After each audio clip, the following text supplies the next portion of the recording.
Okay, this is another code along where we're going to add JavaScript to the Madlib webpage that we made with HTML and CSS.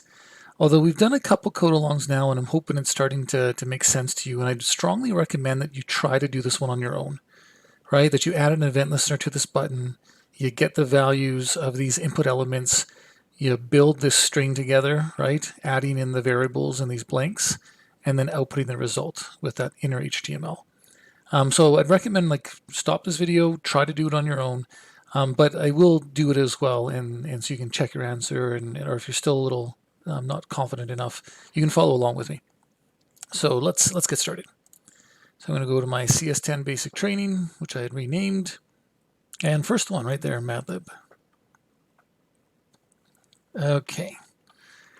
So again, I think I'll do this first with just the alert and prompt and stuff like that, and then we'll add the HTML input and output. So we need our script.js, and at the end of the body here, make a little comment, load JavaScript, script tag, source equals script.js, like so. Okay, that should be working. Sometimes it's good to do just a quick little check to make sure we didn't type anything wrong there. I hit run. Console says hi, web page shows up, looks like we're good to go. Let's give myself a little more coding space. Okay, good. Okay, so let's add a little title here. Good idea, good coding practice. Madlib with JavaScript by Mr. V. And like I said, let's try to do this first with the most basic algorithm. Not worrying about the HTML and stuff. Let's just do the input, process, output, because that's really what it is. Input, process, output. Hopefully you're getting quite used to that algorithm because it's the first one and I'm drilling it into you guys. So our input is going to be, I need a plural noun, an adjective, a present tense verb, and a noun. So let's create a variable. Let plural noun be assigned prompt. Enter a plural noun. Okay, let adjective be assigned prompt. Enter an adjective. Beautiful. I'm just going to call it verb. Enter a present tense verb, like so. And just a regular noun prompt. Enter a noun. Okay, so again, I'm using the prompter, the pop-up window with the input element, input box in it, and it'll return whatever the user enters, and I store those in the variables. Okay, then my process is going to be let result, the Madlib result, be the story. There are too many, and now this is where I have a blank. So that's where we're going to enter a variable. There are too many plural noun is what goes in there.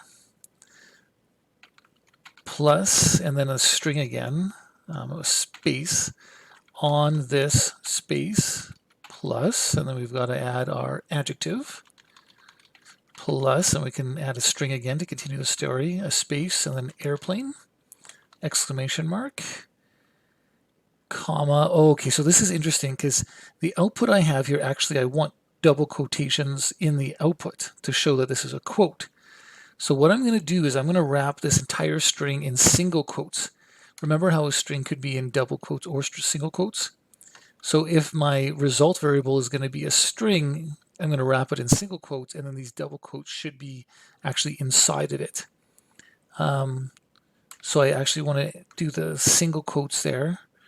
So this is the start of the quotation. There are too many blank on this blank airplane.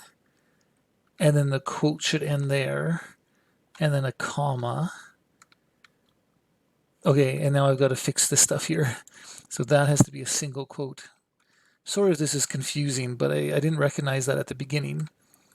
But what I want to do is I just want to use single quotes for the string parts because I want this to show up on the screen. Okay, it's just a quote character.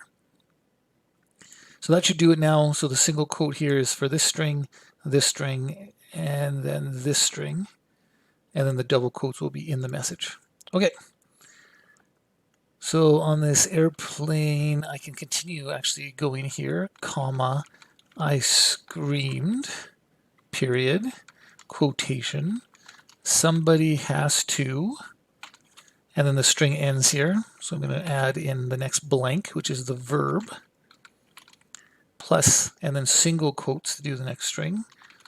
Verb on the, and that one, plus our noun, and then the string again to solve this problem.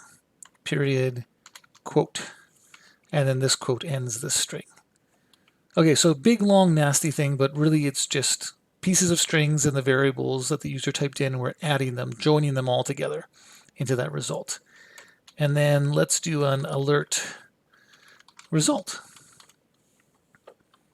Okay, let's see if this works. Run. Okay, enter a plural noun, bananas. Enter an adjective, ugly. Enter a present tense verb, present tense. Man, I'm challenging my English here. Fly, is that present tense? I flew, I will fly, I fly. Let's try that. Enter a noun. How about book? Okay, there are too many bananas on this ugly airplane. I screamed. Somebody has to fly on the book to solve this problem. Ha ha ha. Anyway, feel free to come up with your own story or your own sentence with your own things that you want to add into this.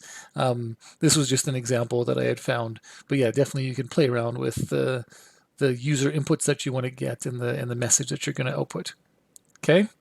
But anyway, again, that's working, right? That's the main idea. Get the inputs, process those inputs, right? Build this message by taking in the user inputs and then outputting the result. Okay, I'm going to stop there for this video, and in the next one, we'll get this program working with the HTML here and the event listener and all that good stuff. Okay, hope that made sense. Take care, and we'll see you in the next video.